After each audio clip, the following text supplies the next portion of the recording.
Добро вечер, почитувани, основано со мнение со Јанаки Митровски. Вечерва имам чест и привилегија, би рекол, да разговарам со еден од најпроминентните доктори специјалисти во Македонија, многу познат и она што мене ме радува и можеби една од главните причини зашто сме го повикале е тоа што е прилично вокален и не се плаши да си го изрази своето сопствено мислење. Мој драг познаник, би рекол, и пријател, доктор Нико Беќаровски, ако утнам можете да ме поправите, значи специјалист по токсикологија. Специјалист интернист, Добро. субспецијалист клинички токсиколог и редовен професор на медицинскиот факултет во Скопје. На почетокот, бидејќи се познаваме лично и подкаст е нели послободна форма, дали би пречело да го водиме разговорот на ти? Секако. Ти благодарам Нико. И не можеме да ја заобиколиме темава која што не преокупира последниве веќе 2 недели, повеќе од 2 недели, а тоа е страшната трагедија што се случи во градот Кочани. Значи, обемот на несреќата ни е на сите познат, последиците се страшни, меѓутоа, знаеш како ние како лаичка јавност и може и не можеме баш до крај. Сега жртвите се жртви, 59 повредени, меѓутоа овие околу 59 починати, меѓутоа оние над околу 150 повредени, ние како лаичка јавност и не можеме баш обемот на нивните страдања да ги разбереме и последиците кои што ги имаат и ќе ги имаат допрва. Па би сакал околу тој дел да ни појасниш нели, труење со јаглерод диоксид, последици од таков тип изгореници, ајде за изгореници можда и не е баш твој дел, а може и ќе ни посочиш. Сте имали ли на клиниката и ти лично вакво слично искуство со ваков тип на изгоди? Како искуство секако дека сме имале, со оглед дека секоја година во државава се случуваат преку 30 до 40 пожари во затворен простор. Годишно ние имаме околу 50 до 100 пациенти кои што се резултат на разни пожари по зградиве што се случуваат. Работата е околу обемот, значи вака обемна бројка во исто време не сме имале. И тоа е првиот дел и вториот дел вака жестоки опекотини како што се пријавија како овој пат до сега реално не сме виделе. Инаку траорни беа овие и морам да признаам со оглед дека и лично ние од токсикологија скоро секој ден ги обиколувавме сите пациенти што се наоѓаат во државата, бевме поделени во 4 до 5 екипи и секој ден идевме на сите места, дел од нив беа и кај нас хоспитализирани и се уште се. Да, така знам јас. Кај нас во главно беа тие со помал обем на опекотини, меѓутоа секако со оглед дека требаше да се направи секојдневна и токсиколошка проценка, одевме и по другите оделенија. Секој од нив има своја историја, своја трагедија, своја траума. Физички трауми има здравствени трауми, меѓутоа ќе има и сериозни психички трауми, бидејќи тоа што го преживеа овие деца е навистина траурно. Допрва ќе дојдат за жал. Да, скоро и да нема ден кога ние веќе се соживеавме некако со нив. Испративме и денеска повторно една група на пациенти, буквално како своји собствени деца, цела клиника се испогушкавме со нив, телефони си направивме, дури и Вибер група за понатамошна поддршка и така натаму. Браво. Меѓутоа, ајде да тргнеме од тоа околу пожарите. Значи, пожар во отворен и во затворен простор е сосема различна работа, бидејќи во затворен простор фактички сите тие гасови ги вдишуваме директно, во отворен простор гасовите обично одат нагоре. И втора работа, кога има пожар, секогаш е важно да знаеме што се случува. Кога еве сега, не дај Боже, би избило пожар овде, не знам какви ви се меркиве за заштита, гледам сега тоа е актуелно, меѓутоа веќе овде гледам неколку материи кои што кога ќе горат, покрај тој фамозен јаглерод моноксид кој што сите го спомнуваат, ќе има и присуство на цијаниди, а знаеме што е цијанид, отров од кој што најбрзо се умира, ќе има присуство и на отровни пари од хлороводородна киселина, бидејќи се што е ПВЦ овде кога гори формира слободен хлор, кој што после се врзува нели со Х-ионот и формира пареина хлороводородна киселина. Знаеме како надгризнува и како делува хлороводната киселина. Азотни пареи, односно азот диоксид, кој што исто така е еден од најаките иританти. Тоа се и тие причини поради кои што овие голем дел од овие кои што починаа, фактички починаа реално поради тоа што беа угушени, бидејќи во првиот момент јаглеродниот моноксид делува на центарот за дишење, ќе направи депресија на дишењето, после тоа останативе гасови ќе го направат своето. Дел од нив беа изгазени, гледавме и... Да, стампедо. Стампедо, гледавме расекотини од штикли и така натаму, меѓутоа тоа се површни повреди кои што голем дел од нив ќе заразнат. За жал има и неколку кои што можеби ќе завршат и со ампутација на дел од шака нога. Лица кои што тотално беа изменети, за среќа, зборувам за среќа, тие се пратени во главно во странство. И мислам дека таму ќе направат максимално околу нивната корекција на тоа колку што може да зараснат раните кои што се јавуваат околу овие изгореници. Инаку самото труење има два начина на кои што ние може да знаеме до каде се во внатрешните дишни патишта, бидејќи нели дел од нив заврши и на машина за дишење. Се некаде до ждрелото повредите се резултат на физичка топлина, односно на температурата што на непосредна изложеност. Так, на непосредна изложеност, додека од ждрелото натаму на овие отровни пареи кои што исто така делуваат и го горат едноставно целиот респираторен систем. Убаво вака стручно нели објаснето, би сакал да направиме една сумација на прост македонски јазик, нели, бидејќи сме ние лаици, јас нормално дека имам представа што збориш, меѓутоа нели суштински колку разбираме. Сакаш да кажеш дека во сите градежни материјали во Македонија, ако се изложат на оган, ќе испуштат отров? Апсолутно да. Значи секој пожар во затворена средина, освен ако не сме во некоја брвнара или во оние стари стамбени згради кои што се градени исклучиво од цигла, малтер. Ние веќе сега да ставаме изолациони материјали кои што се токсични ако горат? Кои што се токсични, за среќа се уште поголем дел од нив ги ставаме од надворешната страна. Меѓутоа кога ставате гипс картон и такви сите материјали, во него има содржано лепак кој што кога гори исто така создава отровни пари. Инаку во разни видови на чадови кои што се формирани при пожари се може да се детектираат, има луѓе кои што имаат нели современи можности да детектираат некаде 80 до 100 различни иритантни материи кои што може да допринесат да се угушиме или отруеме на овој или оној начин. Межу спекулација, не знам тоа колку се потврди, дека и кровот на дискотеката, ако можеме така да наречеме шталотеката, е азбест. Сега не треба да сте експерт, нели, азбестот, всушност азбестот почина да се користи крај на 19 век, добива огромен замав после Втора светска војна и негде кај 80-тите години почнува во нормалните држави, би рекол условно речено, да се напушта поред бидејќи се открива дека е исклучително штетен. Кај нас, ако не се лажам, пред 11-12 години го забранија, во ЕУ е повеќе од 20 години забранет.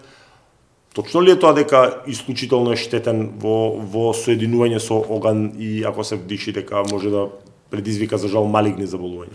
Јас од сите овие гасови што се испуштија таму, најмалку ме загрижува азбестот. Појасни? Звучи малку парадоксално. Да, звучи парадоксално и за мене, затоа све што читав беше азбестот, малигни заболувања, азбест. Затоа што сите се концентрира за азбест, јас како клинички токсиколог кој што работи со акутни труења, мене азбестот реално ми е најмал проблем. Азбестот е докажано канцерогена материја, меѓутоа канцерогени се влакнинцата кои што ги испушта самата азбестна плоча. Реално, кога гореше таму, во првите 10-15 минути се што изгоре од покривот оде тие Нагоре. честички нагоре. Сакаш да кажеш дека се мали шансите да е тоа вдишено? Скоро никакви се шансите да е вдишано, еден дел од покривот вистина дека падна доле, меѓутоа дури и да се вдишат. Значи, азбестот настана проблемот генерално кај тие што работеа на негово производство. И тој беше екстремно популарен материјал, меѓутоа се покажа дека има зголемена инциденца, значи зголемена можност да добиете рак на бели дробови ако работите во фабрика што произведува азбест. Да, меѓутоа тие се секој ден изложени, секој ден вдишувале дело тие години и години. Така што дури и тоа акутно вдишување, ако настанало кај некој, не може да предизвика никакви трајни последици во однос на тоа дека ќе развијат утре карцином или така натаму, и таа фама треба да исклучиме. И ова е одлична вест. Факт дека може, треба да се каже. Така, може дел од тие влакненца да влегле кај овие млади дечки и девојки кои што беа таму, може да предизвикаат иритација моментална, меѓутоа тука ќе заврши целата приказна во однос на азбестот. Реално, многу посериозни може да бидат, макар што одма да кажам една, мислам, добра вест, немам точни податоци од тие што се во странство, барем не од тие првите, најтешките кои што замина, меѓутоа кај сите останати кои што ги гледавме ние фактички кога пред да заминат и од кога се вратени, дури предпоставените концентрации на отрови кои што ние индиректно ги гледаме по лабораториските резултати што ги добивме при хоспитализација, значи може ретроградно да израчунаме колку би било очекуваната концентрација.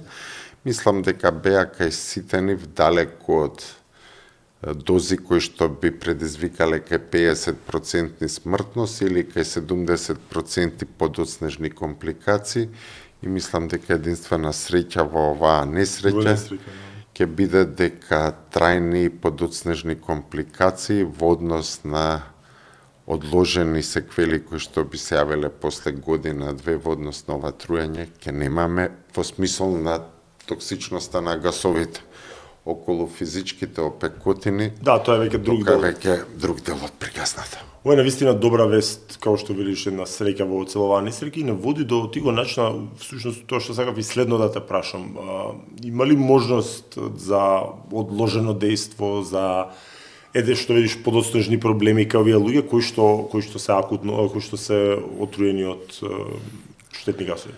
Така, значи, дел од овие отрови делуваат и на основни ензими на кои што се наоѓаат и во црниот дроб, например, количеството на цијаниди делува на еден, секој доктор еден од првите ензими кои што го ужи, тоа е C450, кој што е задолжен за во клетката да влегува и да излегува кислородот. И фактички цијанидите тоа го уништуваат. Така што тука во огромни концентрации може да се очекуваат подоцнежни, меѓутоа кажав дека ние беревме лактати како индиректен параметар и кај сите беа во граници кои што ни кажуваат дека сепак концентрациите што ги вдишале се не беа така трагични за да очекуваме касни компликации. Во однос на јаглерод диоксидот, исто така, ние детектиравме максимум некаде до 10 до 12% појава на карбоксихемоглобин, кој што ни е показател колку од тој јаглерод моноксид е вдишан. Одма да кажам дека начин за рачунање некаде се смета од 40% нагоре дека е смртен, веќе околу 30 би дал посериозни последици.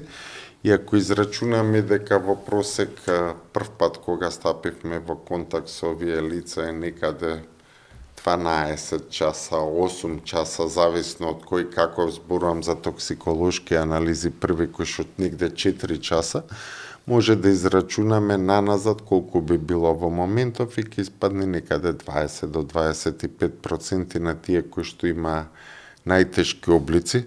Друг индиректен знак кој што ни дава надеж дека ќе нема касни компликации, дека многу мал дел од спасените, од преживеаните имаат изгубено свест, Значи, скоро сите биле свесни во моментот кога ги ваделе, се сеќаваат комплетно на настанот, што ни е индиректен знак дека сепак биле пристојни концентрациите, само кај 2 или 3 нотиравме продолжени нестабилности во движење, вртоглавица и така натаму, што исто така ни се индиректни знаци, што ни даваат надеж да бидеме оптимисти. Јас гледам здравствениве власти се премногу предпазливи. Тоа е добро или лошо? Ќе дискутираме. Да, ќе дискутираме и добро и лошо е. Добро е кога е искрена грижа, а лошо е кога е страв да не се случи нешто за рейтинг, затоа што има работи што се медицински оправдани, има работи што не се медицински оправдани. Лично мислам дека малку претеравме со трансфер на пациенти по други држави, што требаше и што не требаше. Да, за голем дел од пациенти кои што има изгореници апсолутно, меѓутоа токсиколошкиот дел тврда дека без никаков проблем ќе го решевме и кај нас.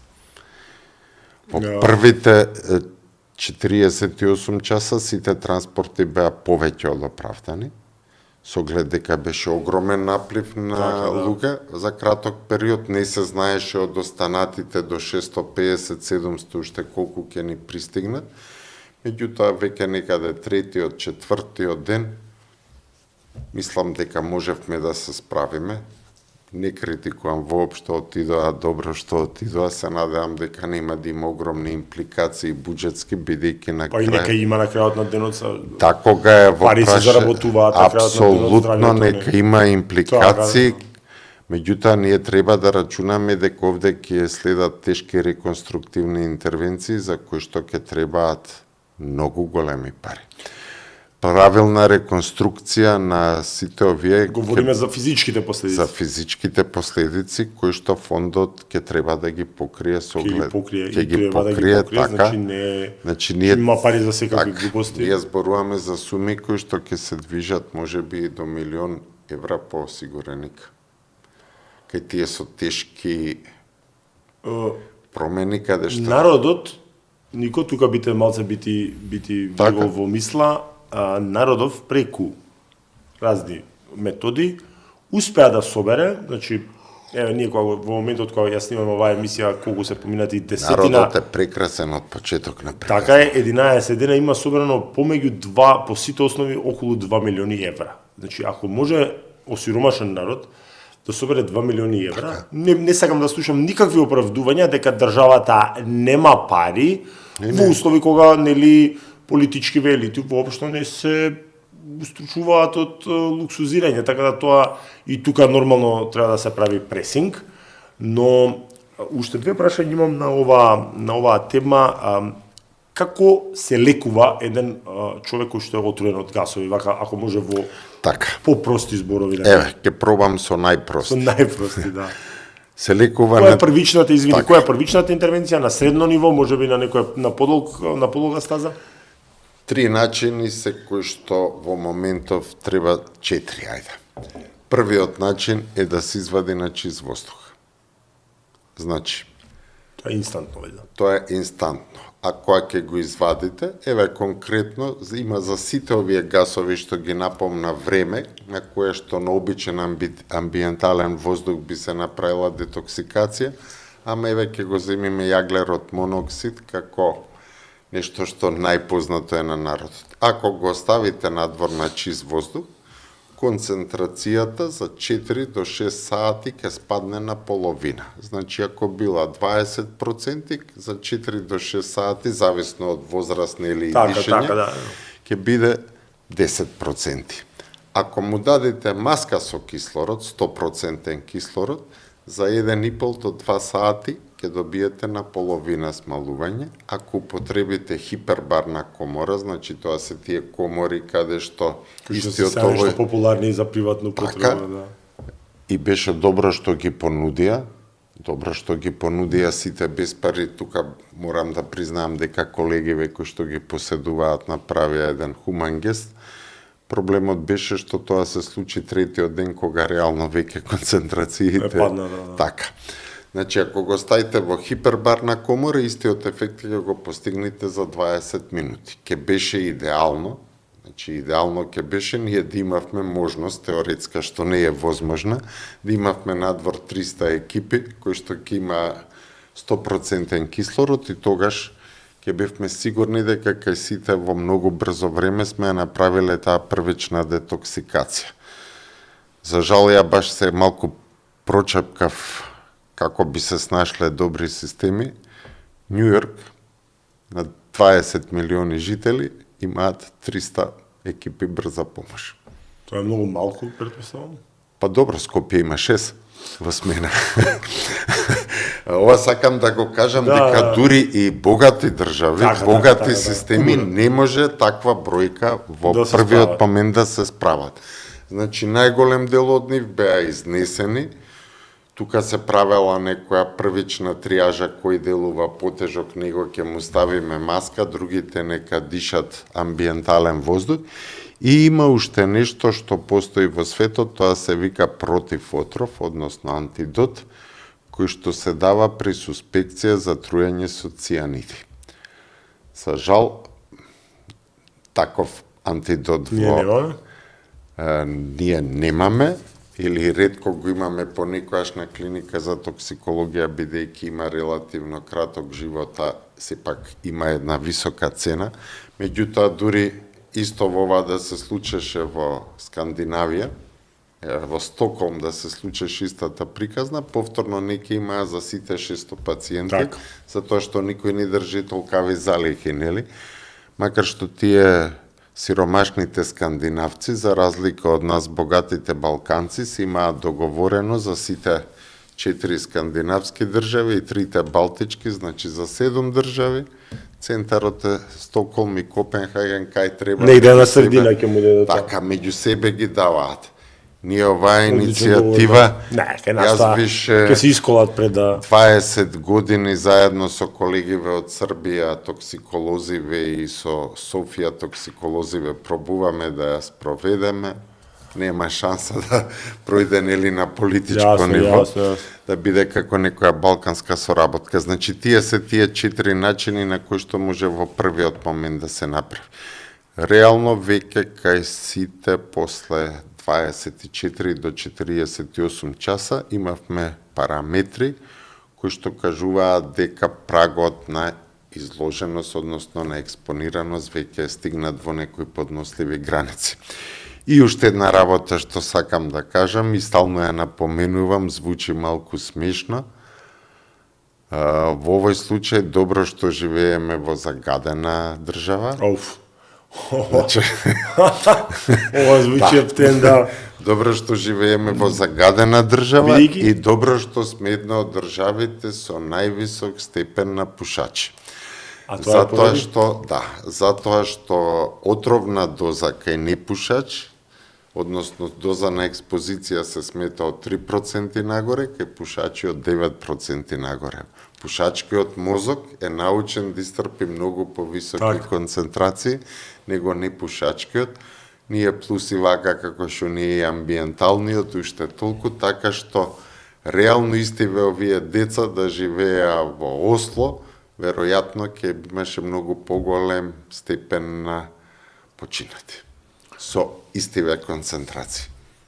Колку, и со ова бија затвориле нели оваа тема, колку 35 годишното сакатење на, значи нели генерално на државата, на генерален план, но можеби и здравството е еден од највидливите параметри на деградација на државата од, ајде ако го земеме 90-91, нели, до сега, се прашањето нели помалку и реторичко, но е колку деградацијата на овој систем, ти сепак си возрасен од мене, ајде да одберам некој збор, а колку деградацијата на здравствениот систем придонесе за магнитудата на последиците? Дали ова во време Југославија од ваков обем катастрофа би било подобро менаџирано? Околу менаџирањето реално не може да имаме некои големи замерки во смисол на тоа дека брзо се организираше здравствениот систем, дека брзо се пратија, навистина брзо се пратија првата група која што требаше да замине во странство.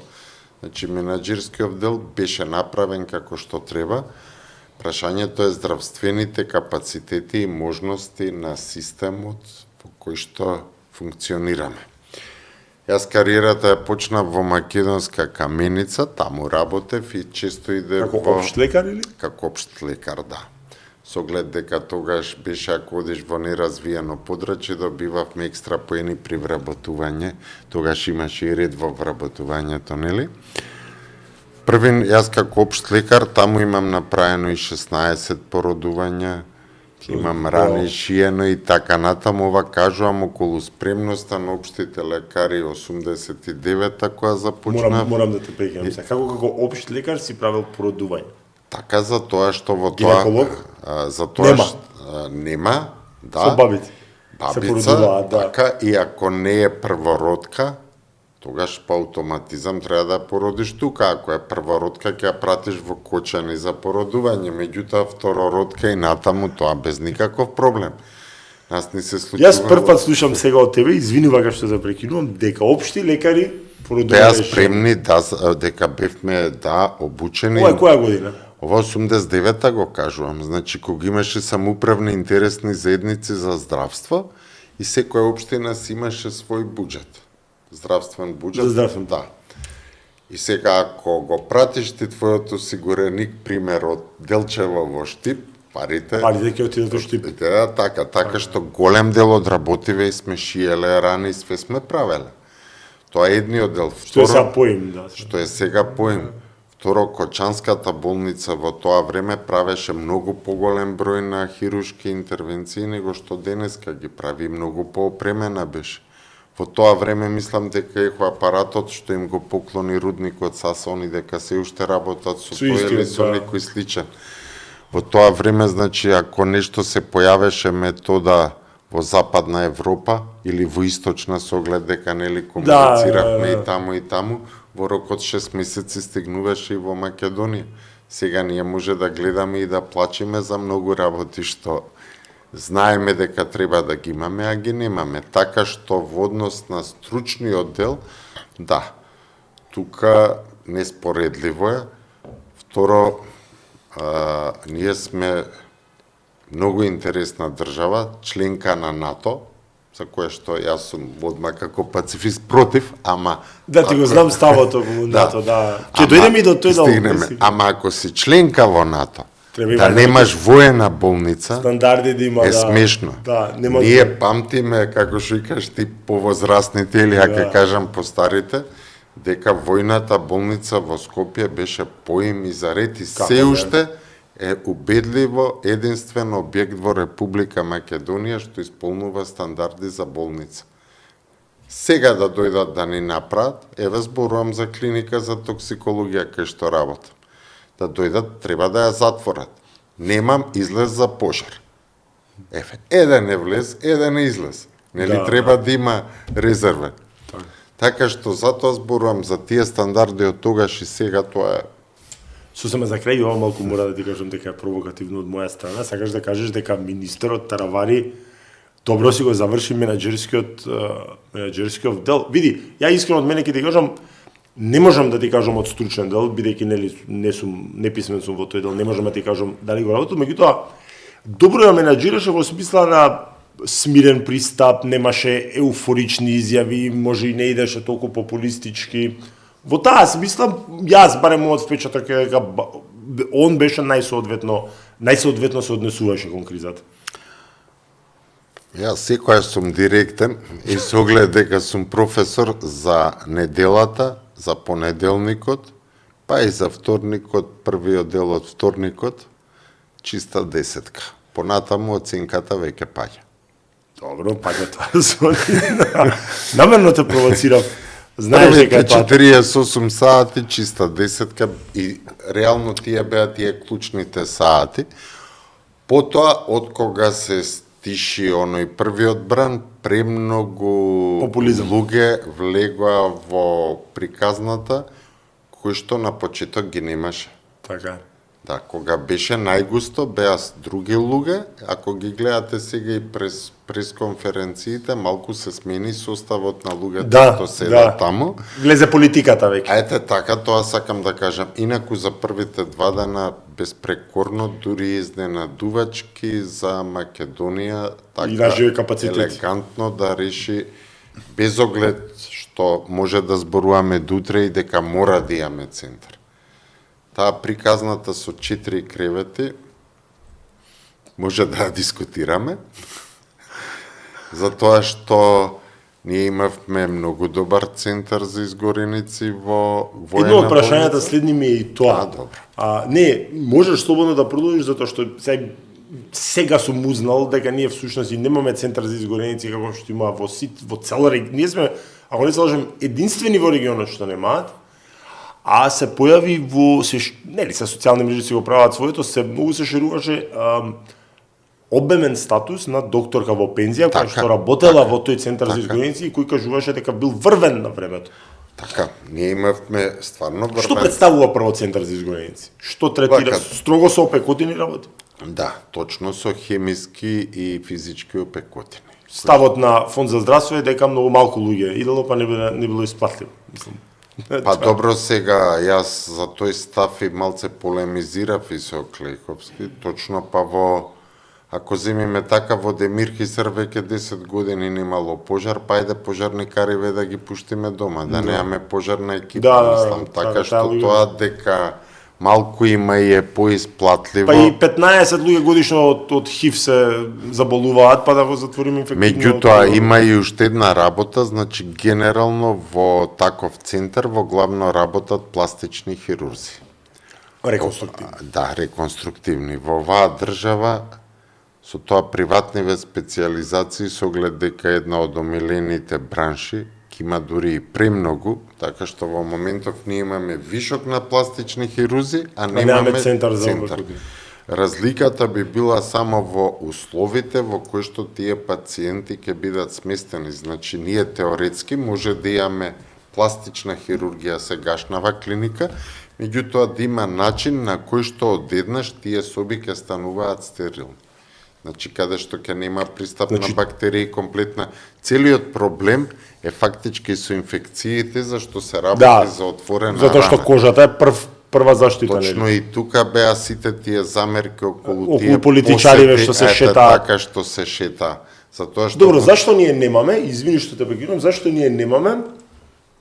Може би ти излезе едно видео од 2011 година, исто така беше многу споделувано, каде што тогашниот британски премиер Камерон оди во посета, доаѓа шефот на оделение, го брка буквално, му кажува кој вам ви дозволи, јас тука не смеам да влезам, излагајте надвор. Зашто ние немаме доктори од таков калибар, кој што на премиер, на фонд за здравство, директор, на министер за здравство, прво види министерот за здравство, барем е доктор. Ајде да кажеме, па ако не се лажем и Клековски е доктор. Јас сега дознав дека е доктор, не знам дека по професија е доктор.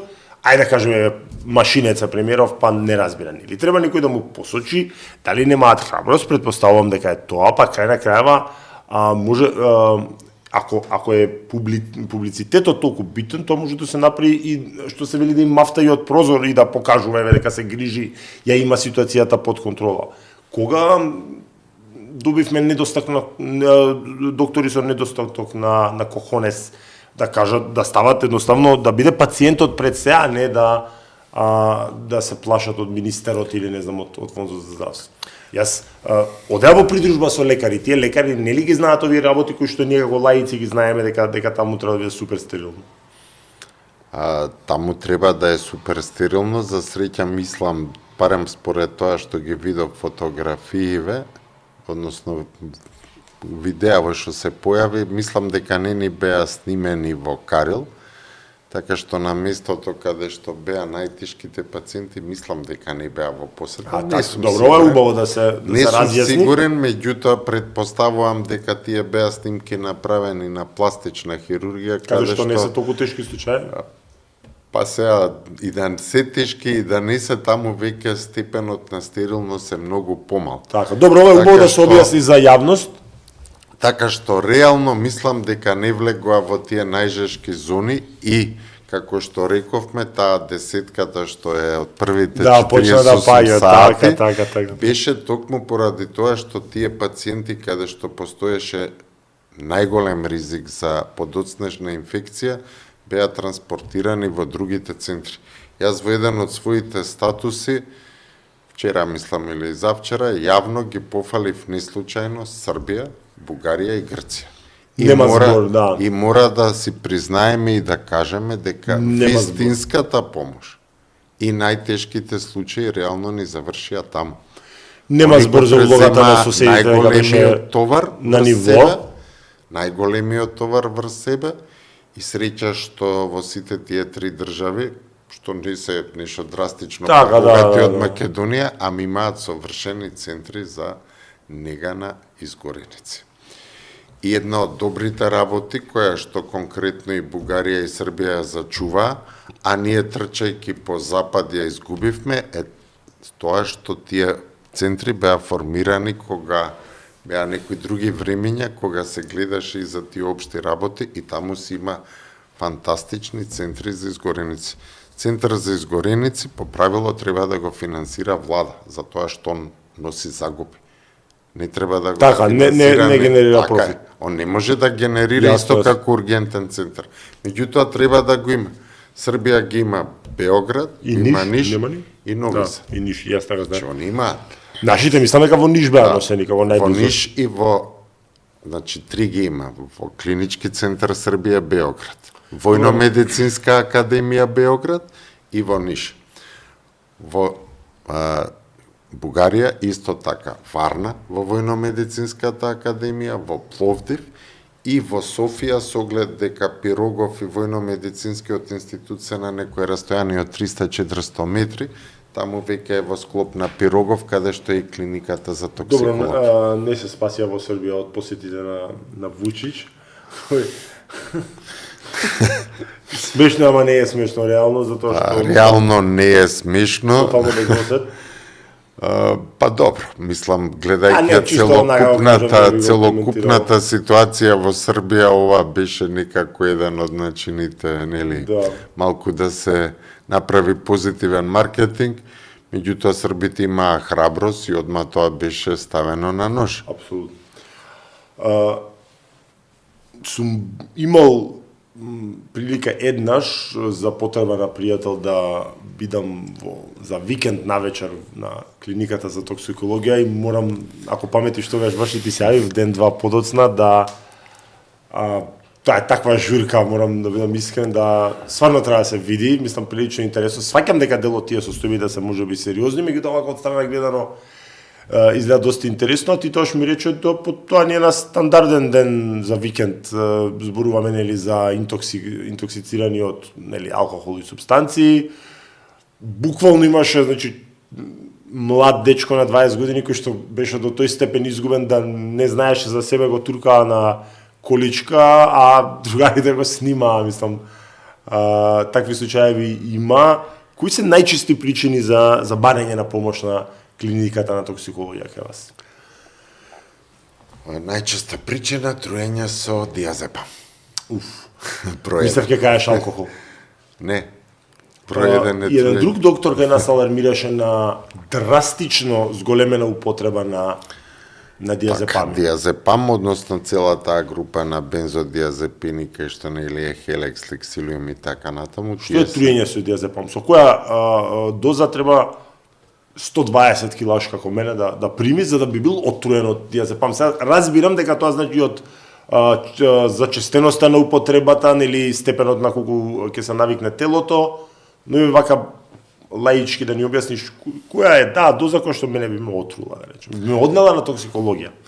Доза која што ќе однеси пациент на токсикологија може да бидат и 10 таблети, а може и со 100 таблети да дојде агресивен.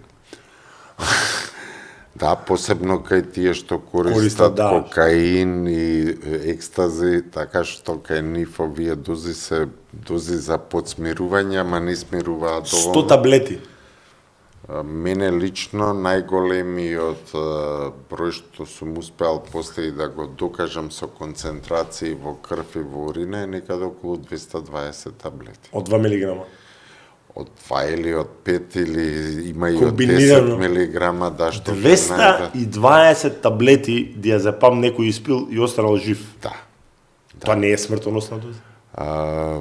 Сега не би сакал со оглед дека сепак ќе не гледаат да им дадеме идеи за тоа што значи прашање дали ќе искомбинирате со нешто друго. Вие ако го искомбинирате со алкохол, со оглед дека алкохолот делува на поголеми, повисоките структури на мозокот, може и со многу помали дози да завршите како многу сериозно труење на токсикологија.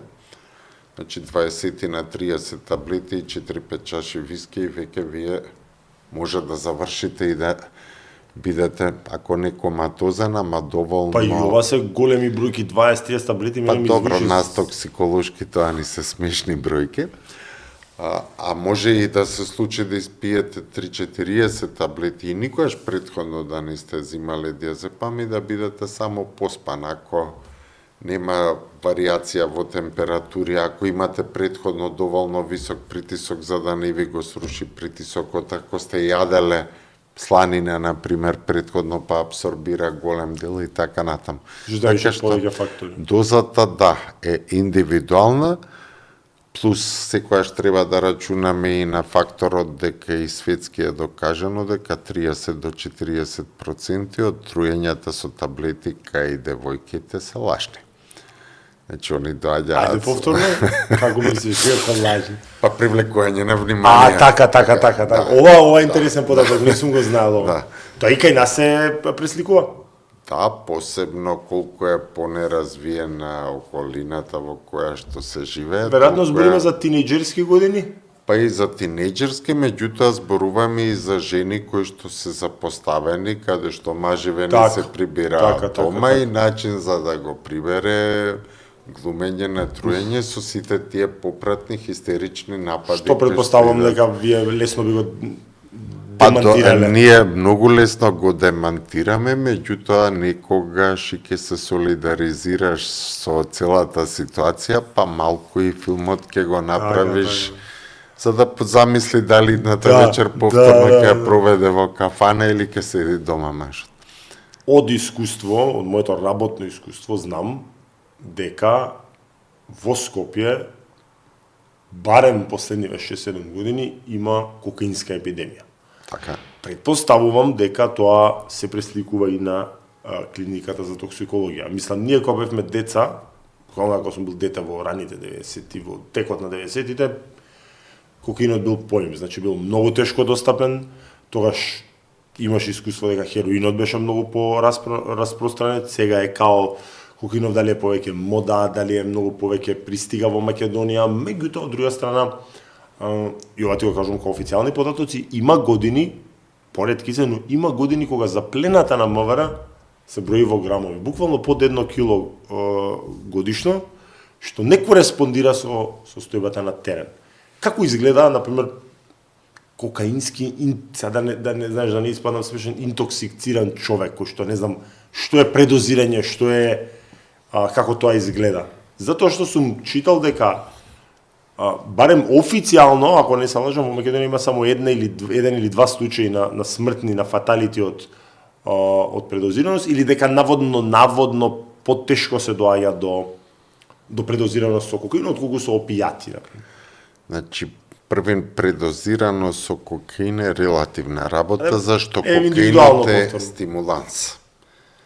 За разлика од хероинот што е стимуланс па депресор и кај нас доаѓаат кога ќе почне да се губи, кокаинот цело време стимулира. Сме имале ние многу случаи на пациенти кои под дејство на кокаин имаат направено мозочен удар и уште повеќе кои што имаат инфаркт направено, зашто тие се тие две најтешки последици од акутната употреба. Он во самиот момент делува стимулативно, ги стегнува крвните садови или тука или овде удира и такви пациенти сме имале и скоро секоја година 5-6 такви случаи се детектираат. Околу тоа зошто само 3 грама е заплене тој? Па не реков 3, меѓутоа така. Тривилизираш. Јас само ќе ви кажам еден случај во времето на короната. секако нема да кажам за чиф роден ден се работи. Меѓутоа ќе ви кажам случај за време на короната, кога сите седевме цел продолжен викенд дома заклучени. Јас бев дежурен тогаш 24 часа и во една од гаражите во Визбегово се одвиваше роденденска журка на син на значајна личност од оваа држава, која што, ако кажам, сите ќе речите ништо неочекувано, каде што имаше 300 луѓе внатре и каде што на секој 20 минути ни стигнуваше кола на брза помош, која што ни носеше предозирани млади девојки и дечки со кокаин, кои што беа присутни на таа журка. Како изгледа предозиран човек? Изразита тахикардија, значи 140-180 удари, црвени ловолице, срцебиење невидено, страв невиден, максимално расширени зеници. Значи тоа би биле така главните знаци кои што секој би можел да ги препознае. Страв владее кај нив дека нешто ќе им се случи со оглед дека срцево премногу брзо чука и тоа уште толку ја прави приказнава драматична, кога мора, ние се случувало и по 3-4 инекции да треба венски да дадеме диазепам за малку од малку да се стабилизира состојбава, значи толку е се тие големи количини што ги шмркаат. Последниве неколку месеци... И тоа предпоставуваме индивидуално? Индивидуално, така, индивидуално, да. Од степен на толеранција, килажа... Инаку одма да кажам дека за разлика од порано, каде што имавме, нели, пред се, како што каже и ти хероини и така натаму од пониските структури и слоеви, ова е веќе врзано со новата бизнес елита. Значи, обично, ако се работи за машка популација, се тука некаде 25 до 40 годишни. Надежни бизнисмени. Девојките се нешто помлади секако, нормално со филери, милери и така натаму, тој дал да не го опишувам, и застрашувачки е што има уште една појава, тоа е користење кај стари бизнисмени и кај луѓе за кои што јас сум млад, тоа е секстази. Што ги комбинираат со... Секстази е комбинација на екстази со виагра. Што не треба да си експерт да знаеш дека е смртоносно. Ете, точно така. Да, такви сме. Особено на видина, особено на возраст, ајде да опре некој помлад, меѓутоа особено на таа возраст. Знам од разговори со тебе, не би ти сега глумам загрижен дека сум претходно сум истражувал на таа тема, дека има всушност запрепастувачки мал број на клинички токсиколози. 12, ако не се лажам, имаш спомнато или можеби грешам, некој да не се пензионираше во меѓувреме. Така, 12, од кои што... Тоа е во цела држава? Да, во цела Македонија сме 12 клинички токсиколози, да, од кои што 8 се на возраст над 50 години. Ова е во државното здравство? Или само на клиниката ми зборуваш? Во приватно здравство клинички токсиколози нема зашто не е доходовно. Ние сме тие кои што кога ќе не видат на улица сите вртат глава и бегаат од нас. За не ме препознаат. Така. Ама чекај. Не е доходовна наша работа, нема по приватно. Сакаш да ми кажеш дека вон Скопје не постојат клинички токсиколози? Не постојат. Никаде освен во Скопје нема клинички токсиколози во Македонија. Тоа е тоа што сакам да го кажам, кога имаше малку... Добро, некако има таков проблем во Битола, во Пилеп, треба да го транспортираат. Ама ние во Охрид немаме педијатар, ние се зборуваме за токсиколог. Педијатар нема во Охрид, така? Не можат да направат, ете. Не можат смена да направат како што треба. Значи, ние до таму ги доведовме работи. Имаше период кога имавме клинички токсиколози кои што работеа во Битола, во Штип, значи имаше некоја регионализација, имаше во Тетово. Што е логички. Што е логично и како што треба да биде. Меѓутоа сега све се концентрира. Факт е дека сега малку и комуникацијата е поедноставна, нели се јавуваат колегите што да направиме, како да направиме, стоиме ние тука, така што голем дел од работите може да ги направат, меѓутоа се токсикологија е секојаш ургентна дисциплина каде што секундите некојаш значат живот или смрт. Така што би било убаво да се направи таа дисперзија, меѓутоа во држава каде што реков педијатар фали, невролози фалат. И ќе биде уште полошо. Тоа е баш ти фала за ведрата прогноза, Нико. Тоа не води до следнава малце тема која што сега во себе 5-6 минути да продискутираме, бидејќи си човек кој што никогаш не се плашал да ги гласно да ги коментира, нели? Состојбите кои што се реално такви какви што се, нема никаква потреба од раззубавување, тоа е генерално детериораната состојба во здравството, значи мимо центар за опекотиништо ние немаме асален клинички центар. Клиничкиот центар, ако не се лажеме, во 70-тите изграден, каде што тогаш Пред тоа, каде што тогаш не било урбанизирано во тој до тој степен, сега нема асален пристап, ти гледаш дека заглавуваат брзите помоши, значи приказната со новиот клинички центар, веќе ако ја слушнам уште еднаш од политичар, ќе ми се слоши, мислам, секоја нова влада, секој нови избори слушаме дека ќе има нов клинички центар, кој што по некои процени чини пола милиарда евра, што е фрапантна бројка за Македонија, меѓутоа и не е нешто што не е изводливо на 6 до 8 години.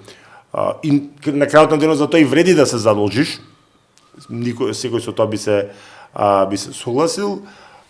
И влијанието на политиката, се знае што е она што го сруши државното здравство, и јас, барем, ова сега не барам ти да се согласиш или да не се согласиш, меѓутоа мој впечаток е дека како интенционално да се уништува државното здравство на сметка на приватното. Са не е тајна кои се нели приватни здравствени могули. Ајде да почнеме поред првено околу фамозниот клинички центар.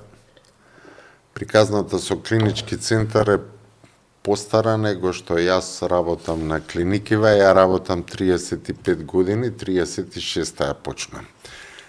Имаше иницијатива уште во време на Југославија да се изгради модерен клинички центар, тогаш беше Зајчев Рид посочено како дестинација. Меѓутоа, во тоа време сите големи професори на тоа време си имаа купено кукички околу сегашниот клинички центар и никако не дозволуваа да треба да идат со кола некаде на работа, која тука им беше клиничкиот центар. Уште во 90-тите години, која имаше се уште работнички совет, имаше јас како млад специјализант, тогаш и членував таму едно време, и кога се осамости државата, реков, а зошто па да не ги дадеме сега каде што се наоѓа, со оглед дека мора да признаеме клиничкиот центар го има најубавиот дел на град Скопје. Дефинитивно.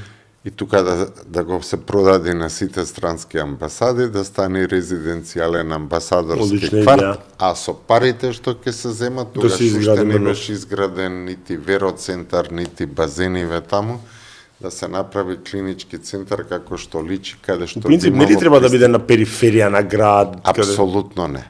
Не? Апсолутно Каде би било најидеално? Секаде во свет, моловите се во периферија, болниците се во град. Кај нас обратно. Кај нас обратно. Да. Каде во свет има во центар на град мол.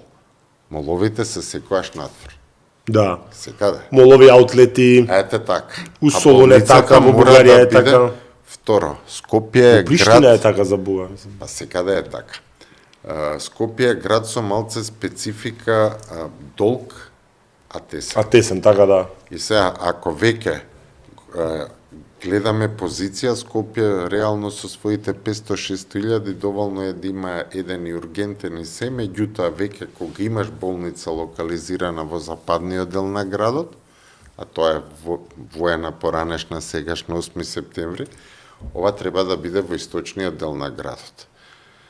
Јас знам Венко Филипче, кога упорно ја форсираше таа, пишува в статуси... Ѓорче? Да. За Ѓорче зборуваме? Да. Тоа според тебе е погрешно? Апсолутно погрешно. Во сите први за човек да стигне од Рачево до таму, да, ќе стигне побрзо од Гостивар. Дефинитивно, да. Второ, веќе имаме болница во западниот дел, кога се бара решение, ако се бара за нов клинички, макар што мислам дека веќе е илузорно да се зборува, еве го Расадник.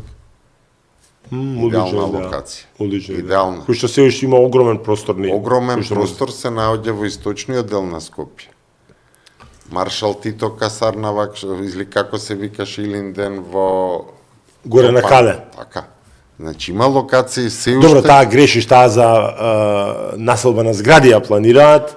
Ама сега планираат и расадник згради, меѓутоа веќе ако гледаме интерес, еве ги локации, се уште има во градов локации кај што може да се направи добар клинички центар, па дури мислам лично и дека со малку подобра реорганизација и постојниот клинички центар може да функционира, затоа што јас меѓу другите места имав кај што сум бил, бев и во Ново место. Ново место е многу интересно по тоа што има ист таков павилјонски тип како што го има Скопје. Значи не е све во една зграда. Меѓутоа тоа е така совршено поврзано со подземни ходници каде што има уште еден цел град и тоа функционира безпрекорно. Ние може да направиме и тука да ги врзиме клиничкиот ургентниот центар, тоа и го пишував да се постави кај што е моменталниот паркинг кај гинекологија, кој што е огромен, да има пристап исклучиво само брза помош, влегува од главниот влез, излегува од кај онкологија има излез и тој да биде исклучиво само за службени возила. Значи брза помош и толку.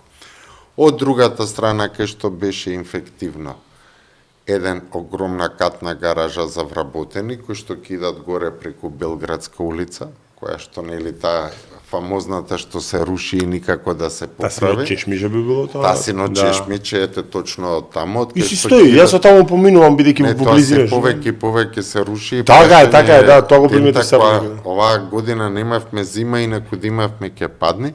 И третиот за луѓе кои што доаѓаат од надвор, од кај поранешна Македонија спорт, односно доле од кај деканатот, каде што е хелиодромот, уште една катна гараж.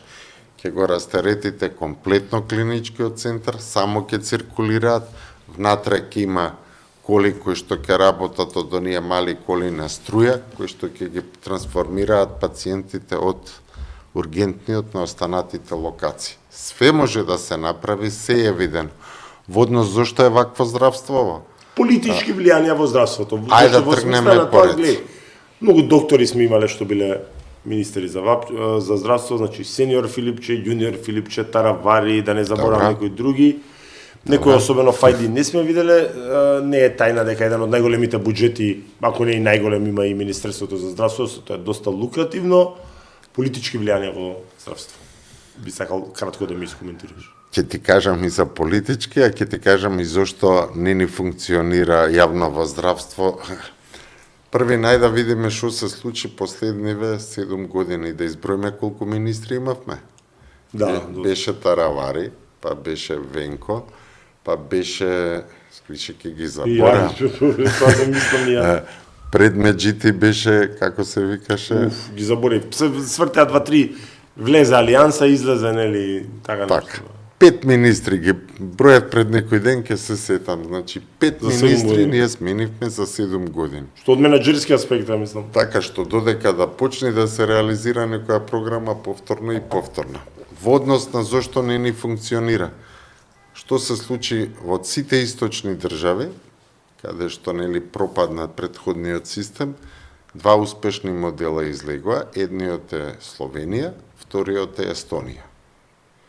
И по сите параметри, они во моментов имаат најуспешни здравствени системи, со тоа што, за жал, во Словенија има тенденција за паѓање, поради тоа што почнуваат да се појавуваат примеси на приватизација. Словенците отидоа комплетно јавно здравство за чувување, тоа е добрата придобивка, го оставија така. И кај нив болниците се државни. Сега нешто почна. Естонците направија комплетно обратна работа. Се дадоа од првиот момент, кој сака да ги купи сите болници, еве ви ги болниците. Па тогаш ондак не било до приватизацијата, како они го зачуваа моделот. Еве како го зачуваа. Они го зачуваа тоа дека е бесплатно здравството. И болниците меѓу себе се такмичат. Значи државата ги купува услугите, не е кој нас. Значи таму повторно е јавно здравство, повторно е бесплатно здравство.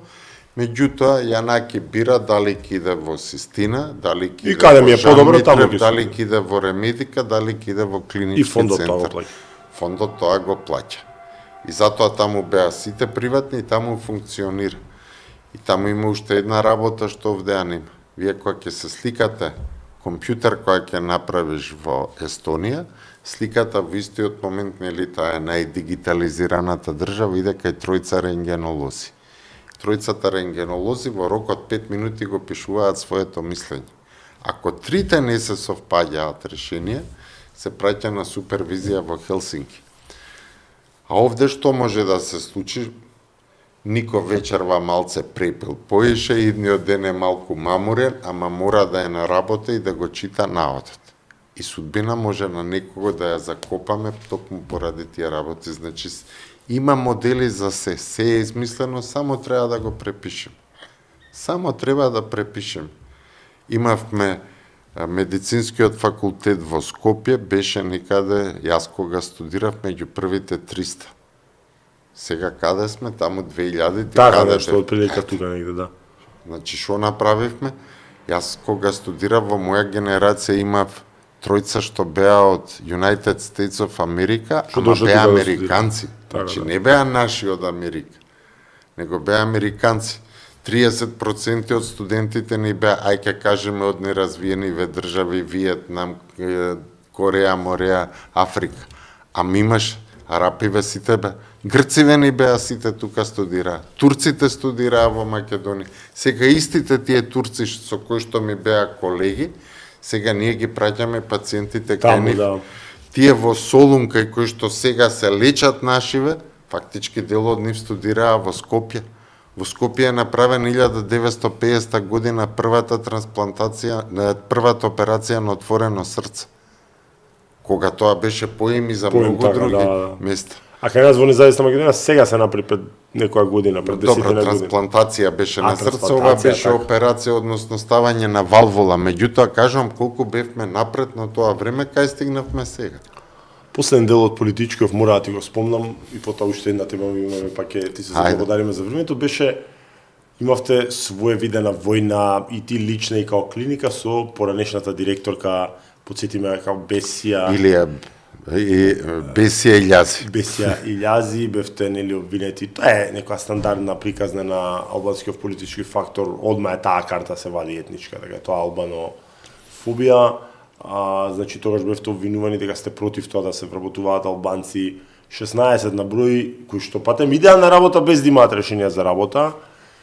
Сега пред 7-10 дена, 2 недели, имаше судење во кривична постапка за злоупотреба на службена положба и властување, каде што дотичната господја призна вина и доби нели стандардно кај нас која се шол затвор условна осуда, со што паѓаат во вода сите обвинувања дека на етнички план биле реакциите, туку биле на професионален план, а едно 6 месеци јас барем така го доживав да бевте тероризирани од таа господја.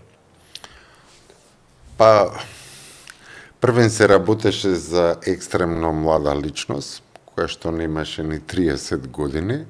И која што по никој стандарди не може да води таква... Која што реално, за жал, не го знаеше ни македонскиот јазик. Или може го знаеше, а не го збори? Не го познаваш? Многу оскудни познавања имаше, а не знаеше да зборува. Значи, по нешто разбираше, меѓутоа не знаеше да зборува, што самото по себе е проблем. Е трагедија зашто живееме заедно. Така е. Меѓутоа тоа, ајде, и ќе го ставиме на страна, се обидуваше по секој начин да спроведе незаконски вработувања за луѓе за кои што немаше согласност и кои што дел од нив не исполнуваа ниту еден од условите. Значи, не може, сепак се работи за некоја терцијарна установа што е врвот на здравството и каде што покрај сите овие политички притисоци и овој моје, овој е твоја, барем малку од малку некои основни стандарди треба да им. Воопшто не беше проблем националната структура, со оглед дека меѓу тие вработени таму имаше 2-3 прекрасни сестри кои што ми е жал што не успеа да добијат и денеска решение, бидејќи еве ги се вработија на други места и знам дека ќе успеат зашто беа добри сестри. Имаше и меѓу останатиот дел од сметководствените работници, фантастично си ја работаа, меѓутоа знаете како, за ниту еден од нив немаше законско покритие. Тие што и викаа прави го тоа, не и дадоа законско покритие. И на крај ни крива, ни да, должна. она одговараше. Така, она одговараше за ништо што реално не беше наследена состојба. А имаше и еден господин кој што пред камера призна дека барал од лаборантот за некој близок пријател да ги направи од позитивни негативни тестовите за Точно наркотици, така. мислам И дека по беа. секоја цена се гледа, се сакаше да се вработи таков персонал. Последна тема со која што ќе затвориме твоево гостување е ковидот. Не случајно остив за крај и за тебе, затоа што беше... Сега, дали ќе го прифатиш што или не, јас тебе и уште пар лекари ве нареков гласот на разумот, затоа што прво, знаеш како кога тогаш се случуваше ковид пандемијата, сите што имавме замерки на делу лудачки политики, знаеш која беше етикетата, тоа е антиваксер, што е малце прилично смешно да се каже, например, за мене, зашто моите деца се комплет вакцинирани со сите вакцини, но фамилиарно сите сме невакцинирани од ковид. И така да ми кажеш дека сум антиваксер е малку смешно, апсолутно ја разбирам, го разбирам системот на вакцина, на колективна имунизирање на населението и сето тоа, но самата ковид пандемија, ајде сега дали не сме биле ние подготвени, меѓутоа тоа не беше само кај нас, локдауни, една кретенска политика со сертификати, ти многу често коментираше маски колку беа потребни, дискутабилно од вирус, реално и не можеш да се скриеш, давање антибиотици за вирус, што јас поправиме словно како лаик е погрешно, не можеш вирус да лечиш со антибиотик, барем јас така мислам. Сега сме од некоја нели дистанца од 3-4 години, многу полесно можеме да коментираме, нема цела онаа хистерија. Што беше позитивно, што беше негативно како респонс, како одговор од нашиот здравствен систем на ковидот? Грешките со ковидот се светски. Така, и да. полека излегуваат на површина голем дел од заблудите кои што ги имавме поврзани со ковид, кои што беа резултат на многу дезинформации, намерно пласирани погрешни информации и очигледно дека се повеќе и повеќе ќе излегуваат на површина докази дека се работи очигледно за вирус кој што свесно, несвесно, намерно, економски причини или така натаму, меѓутоа има мутираност и излегол од лабораторија. Тоа е едниот дел што ни ја збуни Задржувам мислата, затоа што Нобеловец Лук Монтелје, кој што го откри ХИВ вирусот, беше на големо дискредитиран, кој што прв излезе како, сега не збориме, нели имаше доста лунитунс, тогаш лудаци што излагаа со секакви теории, делои се покажаа како точни, но имаше стварно навистина секакви теории, меѓутоа се збориваме за признат научник, не говориме за некој јутјубер кој што беше прв авторитет кој што излезе и кажа дека за него е очигледно дека е мутиран и излезен од лабораторија вирусот и човекот беше деградиран и дискредитиран на еден недозволив начин да е сепак Нобеловец, значи сепак е признат авторитет. И цензурата беше страшна, мора да бидеш искрен дека цензурата беше застрашувачка. Значи, кога во некој проект се внесени милиарди и милиарди, нормално е да се брани на сите начини. Така. Нас нешто слично ни се случува и со алтернативната медицина. Алтернативната медицина има огромни своји придобивки, меѓутоа од другава страна ние фармација која така што ако и го земиш лебот ќе ти ги извади очите, така што една од причините зашто канабис индустријата не успеа барем според мене. Добро, знаев дека ќе спомниш и затоа те наведов на таа воденица. Меѓутоа, еве да кажеме првин околу маските ги спомна. Маските операторот зашто ги користи? За да заштити оперативното поле од својата плуканка. Значи, маската пред се служи за тој до тебе да не го заразиш и има резон да ја носи тој што е заразен или што мисли дека е заразен. А не тој што е здрав. Тој што е здрав не. Факт е дека ние не знаевме кој е здрав и би било и идеалниот начин ја да не те заразам тебе, ти мене да носиме и јас и ти. Значи, оправданието дека маската ќе ме заштити мене не е точно. Маската може само да ме заштити од јас да те заразам. било кој тип на маска, посебно не тоа крпите што ги стававме. Да, дефинитивно ние за една употреба што се носеа по 2 недели. Ето така, што се носеа по 2 недели, тоа веќе беше огромна штета.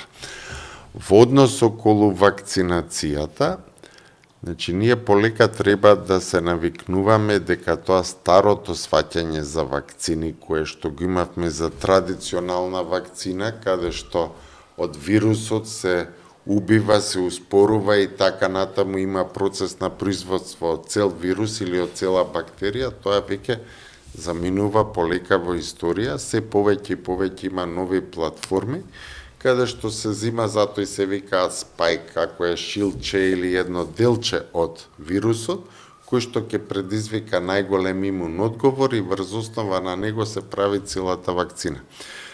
Беше чудно зошто излегува и како излегува толку брзо за 6 вакцините за 6 месеци.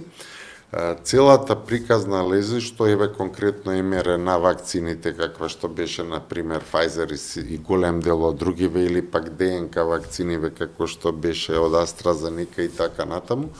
Тоа се платформи кои што се испитуваат некаде од 2003 и 2004 година во различни стадиуми за заболување канцерогени. И веќе излегува за среќа, Путин нешто и најави дека ќе ја дели бесплатно, ете така. Тоа се тие истите платформи кои што се беа експериментална фаза за испитување за канцер и со оглед дека беше само тоа протеинчето горе ќе го замениме со протеинчево кое што ни доаѓа од вирусот и ќе ја завршиме работата. Меѓутоа, очигледно во начинот на кој што, не зборуваме сега за профитот само, него во начинот на кој што е измутиран вирусот на SARS-CoV-2, очигледно дека беше предвидено нешто и кое што ќе ни го заобиколува малку или ќе ни го прерипува имунитетот со тие чести мутации што се случува и фактички се случуваше. Вие уште не сте стигнали ни да ви делува првата доза, веќе се појавува втора и трета и мутација на мутација и секоја мутација беа толку многу беа брзи мутацииве што реално вакцинацијата од една страна далеку дека ги покажа очекуваните резултати.